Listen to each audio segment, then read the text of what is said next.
ഇവിടെ നമ്മുടെ നാട്ടിൽ ഒരു 5, 10, 15 MSMകാരെ പോയ കണ്ട പോലെയില്ല. ഒരു 10-25,000 കുട്ടികൾക്ക് നടുവിൽ നമ്മുടെ കുട്ടി ഉണ്ടാകും. ഈ 10-25,000 മക്കളെന്ന് പറഞ്ഞാൽ അവർ ദീനിനെ എന്നോട് ചേർത്ത് പിടിക്കാൻ വന്നവരായിരിക്കും. അവർ ഇസ്ലാമിനെ അഭിമാനമായി കാണുന്നവരായിരിക്കും. ഇസ്ലാമിന്റെ വേഷവിധാനങ്ങൾ സംരക്ഷണമായി തിരിച്ചറിഞ്ഞവരായിരിക്കും. ഈ സമൂഹത്തിലെ തോന്നിവാസങ്ങൾക്കെതിരെ, അരാജകത്വങ്ങൾക്കെതിരെ, അധാർമികതകൾക്കെതിരെ ശക്തമായി പോരാടാൻ തയ്യാറായി നിൽക്കുന്നവരായിരിക്കും. ഞാൻ അതിൽപ്പെട്ടവനാണെന്ന് പറയാൻ, ഞാനും ആ കൂട്ടത്തിലേക്കുണ്ടെന്ന് പറയാൻ, ഇതാണ് ജീവിതത്തിൽ ഏറ്റവും മനോഹരമായ ബന്ധമെന്ന് പറയാൻ, ഈ ദീനാണ് ഏറ്റവും വലിയ സന്തോഷമെന്ന് മനസ്സിലാക്കാൻ കുട്ടികളുണ്ടാവണം. നമ്മുടെ നാട്ടിൽ 8ാം ക്ലാസ്സിന് മുകളിലേക്ക് PG വരെ പഠിക്കുന്ന ഓരോ വിദ്യാർത്ഥിനിയും അവിടെ എത്തണം.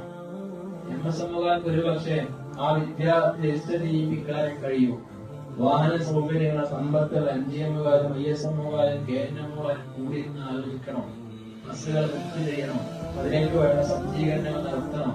ഏകദേശം 1.5 കോടി രൂപ വലിയ ചെലവുള്ള മഹാസംഗമം.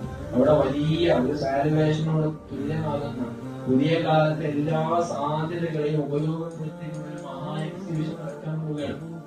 അഡിക്ഷനുമായി ബന്ധപ്പെട്ട് പുതിയ കാലത്ത് മക്കൾ സോഷ്യൽ മീഡിയകൾക്ക് വലയപ്പെട്ടിരിക്കുന്നു. പൊണോഗ്രഫി, തോന്നിവാസ വീഡിയോകൾക്ക് അടിമകളാണ്. നമ്മുടെ കുട്ടിക്ക് നമ്മുടെ മുഖത്തും സംസാരിക്കാൻ